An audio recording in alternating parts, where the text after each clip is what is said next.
Dan Lok is an author, internet marketer, speaker, and is known as being the king of high-ticket sales. He went from being a broke immigrant who didn't speak any English and failing at 13 different businesses to becoming a self-made millionaire. Need motivation? Watch a Top 10 with Believe Nation. Top 10, I got a top 10. Got my motivation high for my top 10. Gotta learn from the wise women and men all my life. Like na na na na. For my top 10, top 10, na na na na. This one's for my top 10. Hey, it's Evan Carmichael, and I make these videos because you are probably the most ambitious person in your circle, but you know you're capable of more. And you get that push by surrounding yourself with the best. So today, let's learn from one of the best, Dan Lok, and my take on his top 10 rules to success. Enjoy. Okay, let's kick it off with rule number 1. Change your view on money. You see, how you think about money will have a significant impact on your financial future and also on your decision making. Since childhood, think back, how do you view about money when you first got a few dollars? Why you want that first few dollars? What did you do with that money? Maybe you bought candy with it. Maybe you bought that toy. Maybe then later on you would buy a little bicycle, right? Or maybe you would treat yourself to a hamburger. The poor and the middle class and the rich, we all have very different views on money. Take Mike Tyson, for example, one of the most formidable boxers of all time. Now, at the time, Mike Tyson was earning a lot of money. In fact, hundreds of millions of dollars. But later on, he went bankrupt. Not only he spent all of that money, hundreds of millions of dollars, he later on was actually in debt and owing money, owing taxes. Why? Now the problem is, you may be thinking, oh, he just spends money. No, that's not the problem. The root of the problem is Mike Tyson at the time has a certain view on money that caused that behavior. And now Mike Tyson is bouncing back. He has bounced back in movies, and now he's worth, a few $1 million again. I have a lot of respect for Mike. In fact, at my house, I have a signed autographed glove by Mike Tyson. So money, how do you view money? Now, if you're like most people, when you think about money, you think about, how am I gonna spend it? What am I gonna buy? That's one belief system. If you want to accumulate wealth, if you want to actually create wealth, we need to have a different point of view. One of the most powerful shifts that you can make today is stop thinking about what money can buy and start thinking what money can earn. I'll say that one more time. Stop thinking what money can buy and start thinking what money can earn. Think of money as a golden goose that lays golden eggs. When you spend it, that money is gone forever. It disappears, nowhere to be found. And then you need to earn new money to replace that. But if you think about what money can earn, you will think about money very, very differently. How you would use that $100 bill. And don't think more money will solve the problem. If you do not know how to use $100 wisely, what makes you think you know how to use $1,000 wisely? What makes you think you know how to use $10,000 wisely? And what makes you think you know how to use $100,000 wisely? The world is filled with athletes and doctors and lawyers and entrepreneurs and high-income professionals who earn a lot of money, yet they are broke because they have a broken view on money. That is what is causing the problem. It is not the money itself, it is their point of view on money. Now, I'm not asking you to be cheap, and I'm not asking you to live life in scarcity. What I'm asking you is to look at it differently. Maybe you could put this $100 bill into an index fund that generates on average 8 to 10% return over a long period of time. Let the miracle of compound interest to work for you. Maybe you would use this $100 bill to take a successful person out to lunch, and you buy that person lunch and you seek knowledge and ask good questions. Or maybe you would use this $100 bill to join Toastmasters to improve your communication skill so you become a more confident speaker. Or maybe you use this $100 bill to buy a group of books, a bunch of books, so you could accumulate and acquire more knowledge so you would be smarter, you would be more intelligent. The same $100 bill, it's all up to you. Rule number 2, work smart. You see, one of the biggest mistakes that most people make is they attempt to earn more money by trading more time. So let's say you have a full-time job right now. If you want to earn more money, the people around you would tell you, you know what, work the night shift, work on weekends, work longer hours. They attempt to tell you to earn more money by trading more time. That's a big mistake. What you actually want to do is to earn more money by trading less time. Now I know that sounds counterintuitive, but listen to me. So let's say you're working at a job and you're making $13 an hour, hypothetically, right? To earn more, yes, you could work more hours, but instead of doing that, ask yourself a different question. How could you be more valuable? How could you upgrade your skills? So then you're earning $15, $16, $20, $25 an hour or more. So the same block of time, the same hour, now you're increasing your value. You're delivering more value to the company or to the marketplace. So you're earning more money with the same amount of time, or better yet, with less time. Now that's working smart. Because we only have 24 hours a day, 7 days a week. 365 days a year. So if you want to increase your earned income, the only way to do that with the limited time that we have is to be able to earn more per hour. I'll give you a perfect example.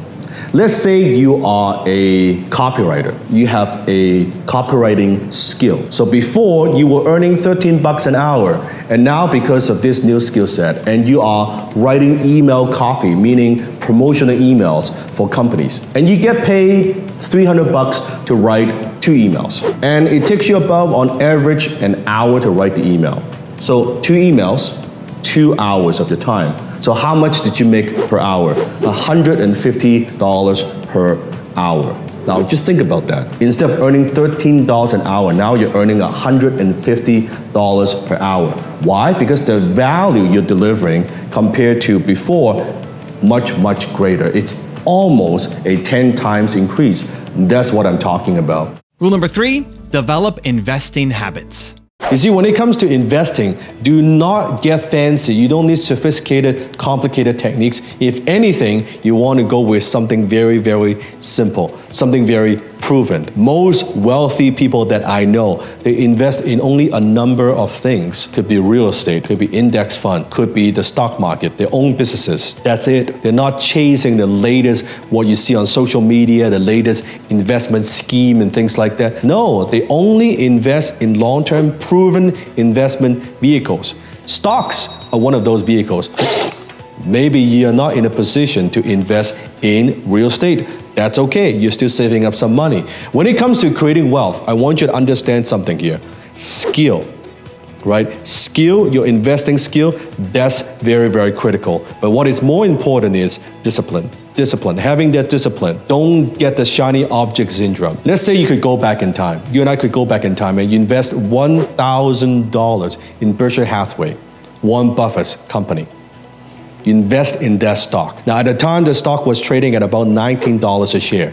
Fast forward today, the Class A shares of Berkshire Hathaway, about $300,000 a share. If back in the days, you would have invested $1,000 in Berkshire Hathaway, fast forward today, do you know how much that would be worth? Comment below. That would be worth over $16 million. For most people, earning $16 million is virtually impossible. But putting aside $1,000 and you don't even think about it, you don't look at it ever again, and one day you wake up, you've got $16 million in your portfolio. But that's not the most amazing part. Do you know if you would have invested $1,000 since 1964, every single year until today, how much that would be worth? Your portfolio would be worth roughly $124 million. $124 million. I want you to think about that for a moment. Let the number sink in. You see, the key to creating wealth is actually very, very simple. All you need to do is to earn more money than what you actually spend, either through a high income skill or multiple income skills or a scalable business. That's all you need to do. And then you take the difference, right, the spread, and you invest the difference into some kind of investments, solid investments over a long period of time. That's it. Nothing complicated about it. There's nothing complicated about it. You see, let's say if you're making $35,000 a year, let's say you make $35,000 a year. Every single person has made, most people in their lifetime, over $1 million. You take $35,000 a year, you times that by 40 years. That's $1.4 million. That's over $1 million. You have $1 million slip through your fingers. But we just don't know, and we don't have the habits of investing, and that's the issue. Instead of looking for the greatest investment, develop the best, the greatest investing habits. Not wait till you have money. Because if you're not investing the little bit of money that you have today, guess what? As you make more money, you're not going to invest it. It's not going to happen. You're making $1,000, you're not investing $1. What makes you think when you make $10,000, $100,000, you're going to invest more and more? It's not going to happen. You don't have the habits of investing. It's not about chasing the latest investments. Now you may be thinking, so then what are you saying? You mean that all I need to do is just put a little bit of money aside, put it in some kind of low fee index fund, and that's all I need to do? Yes, that is exactly what I'm saying. That's it. People want all these fancy techniques and all these things. When you notice, when you actually study how investing works and how wealthy investors invest, that's exactly what they do. They're not trying to kill the golden goose that lays the eggs to go buy their Ferrari. No. When you have the habits of investing, here's how money works. Very interesting. When you get how money works, when you know and when you have the discipline, more money comes to you. When you're not desperate, when you feel secure, money is a very interesting thing. When you're putting money aside, suddenly you have more money, and you put some more money aside, and then you have more money. Then when you keep improving and upgrading your skill sets, you can earn more, then you invest more. Now you can enjoy life. Money doesn't go to the people who need it the most. Money goes to the people who knows how to multiply money. That's the key. When you understand how this works, everything is simple. Rule number 4, hang out with like-minded people. Well, I don't think rich people befriend only with other rich people, but definitely they want to befriend with people who are successful, who are growth-oriented, who are positive. So the problem is, once you have money, and this is, I'm just speaking from experience, that the circle that you hang around with change. Because first of all, your buddies, your friends, that you hang with and chill with from the past, you will have less in common with them. Not that you have changed, because now around you, they would feel uncomfortable. They would feel insecure. And you would feel that the conversation you have with them in the past is okay, but now, most of the time, I'm not saying all, but most of the time, they are bitching and moaning, and they are acting like victims. They're talking about stuff that it's very meaningless. You find those conversations very, just a waste of time. They're not talking about growth. They're not talking about become better. So when you are growing, when you're successful, you want to hang around with people who are like-minded. You want to talk about deep issues. You don't want to talk about sports. You don't want to talk about the weather. You're not interested in that. So this is why when you hang around with other successful people, you feel like, okay, you know what? We've got something in common, that we are talking about how to build a business. We're talking about how to make an impact. We are talking about solving bigger global issues. This is why precisely rich people are willing to pay a premium price to belong to, let's say, a golf club, a private club, or certain associations. Why? Because then they hang around with other like-minded successful people, right? Show me your friends, I'll show you your future. One of the things that my mentor always says, Dan Pena, and it's very, very true. You see, as you become more successful, your circle of influence will change. In fact, on the other way to look at it is, if you want to accelerate your growth, the first thing that you want to do is change who you spend time with, who you hang out with. And this is precisely why. It's not that rich people don't want to hang out with poor people. It's very often poor people, the mindset, the scarcity mindset, the way that they behave, it just doesn't resonate with them. Also, when you have a lot of money, people around you, most of the time, they want something from you. They want a handout, they want money, they want a job, they want to get something from you, right? So then they get tired of that. But when they hang out with other rich people, they don't really need anything from each other. There's no agenda because I'm already rich, you're rich, I don't need your money, I don't need you to give me a job, I don't need to give you anything. So that kind of relationship becomes actually more pure. Hi, this is Dan Lok. I want to share with you a lesson from Evan Carmichael's new book, Built to Serve. This section is about making money from your purpose. You have to embrace that. If you never learn how to make money from your purpose, you'll always end up needing a day job, and your purpose will become a hobby. If that sounds like a great life to you, then I'm happy for you. If not, then you need to figure out a money-making model that makes sense, one that is consistent, one that is significant, one that can pay you so you can quit your job and succeed to the point where you are providing jobs for others and helping even more people. You see, money is nothing more than a byproduct of value creation. The more people that you serve, the more successful that you will be. So to have long-term success is not just built to last or built to sell or even built to scale. It is built to serve. And this book will teach you exactly how to do that. Rule number 5, value your time. In the new world, it's not the big fish that each eats a small fish. It's the fast fish which eats the slow fish. Fast is the new big. Most people never get rich because they never value their time. So think about that.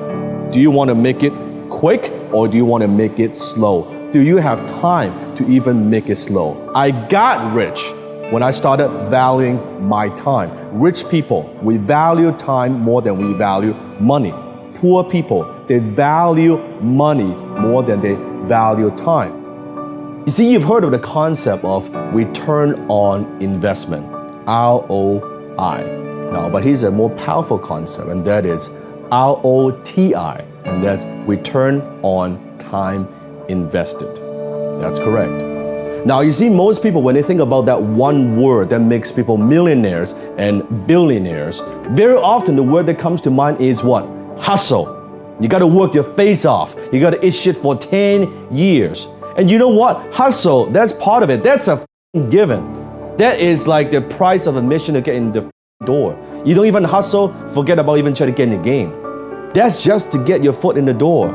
Willpower is highly overrated. Rule number 6, execute your idea with excellence. I tried the vending machine business, I tried the computer fixing business, I tried a network marketing business, I tried to recruit my friends and things like that, and then I joined the NFL club. You know what that is? No friends left.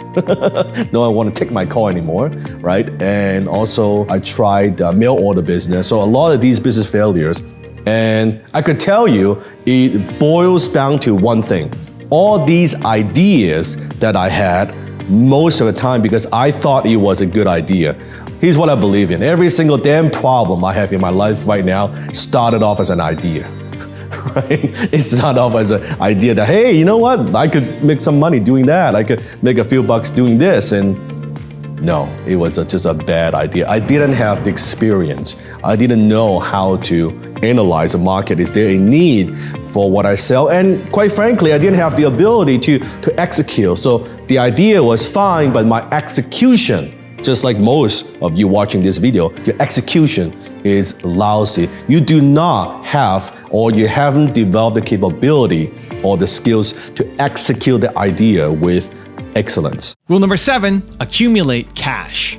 So you want to accumulate cash because this is the moment when if you have a business, maybe things would slow down, or maybe things that used to work no longer works. Maybe your marketing channel no longer works. In order to get through this period of time, you need cash to survive.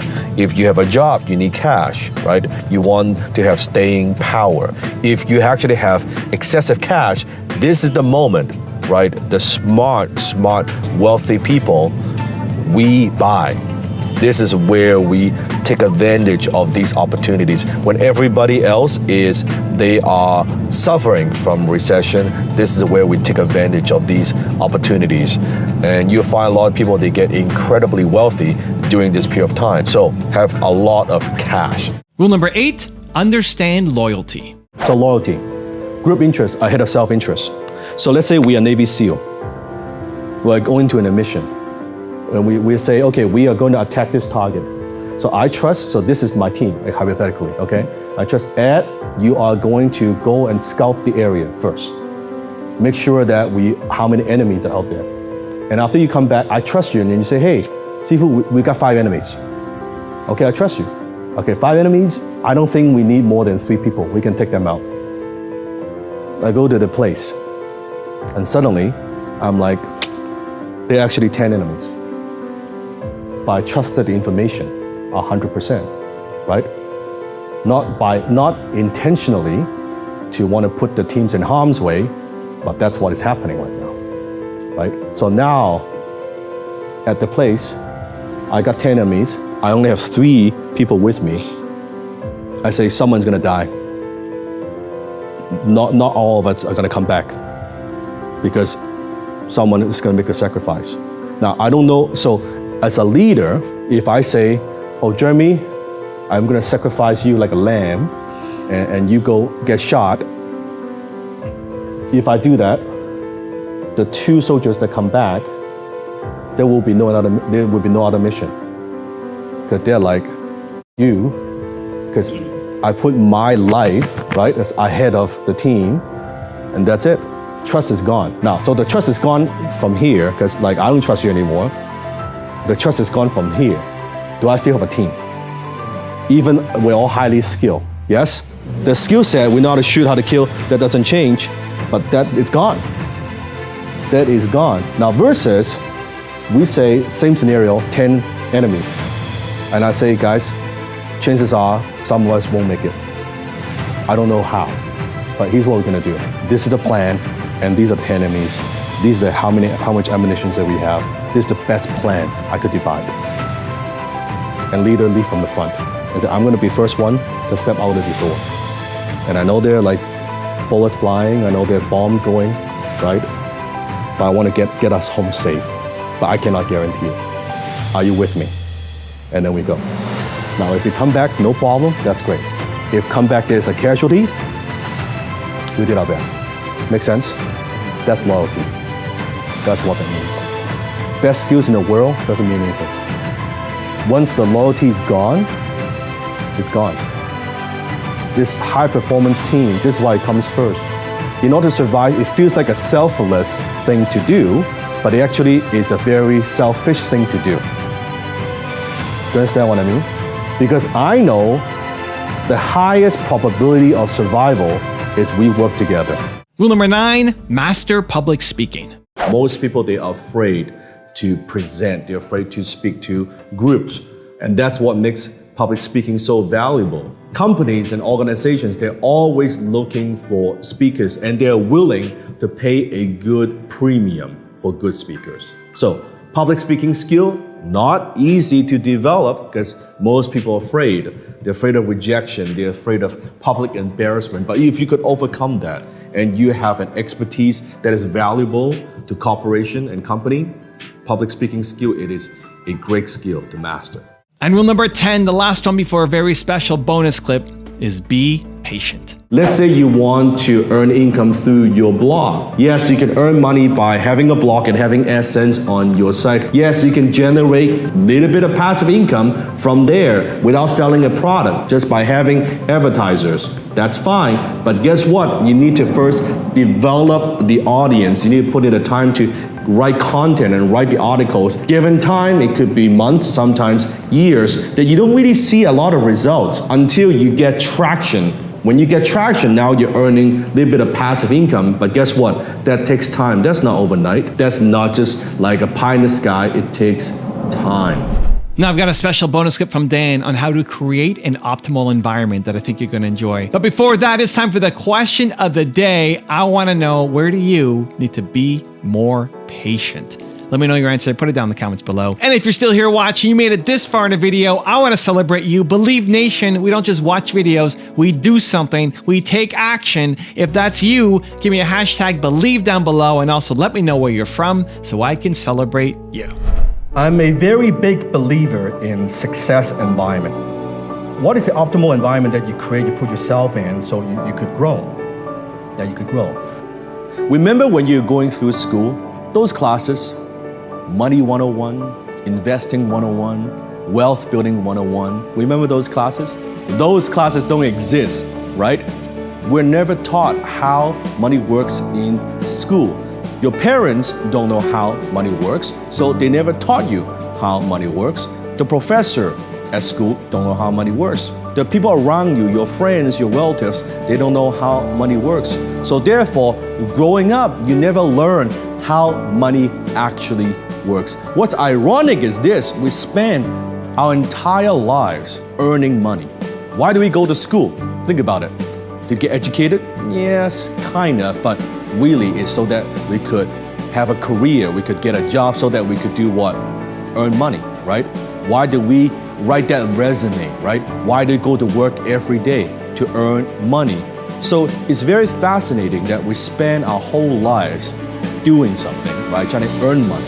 We don't know how to save money because look at the fact that most people are in debt. We don't know how to manage money and forget about how to even multiply money and invest money. This is why, because of the conditioning in our society, because we were never taught how money works, this is why most people don't become millionaires.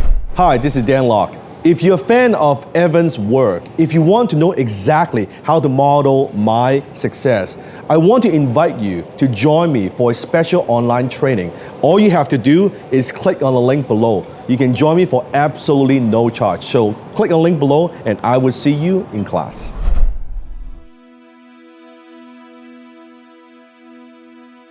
If you want 10 more awesome rules from Dan Lok, check out the video right there next to me. I think you'll enjoy it.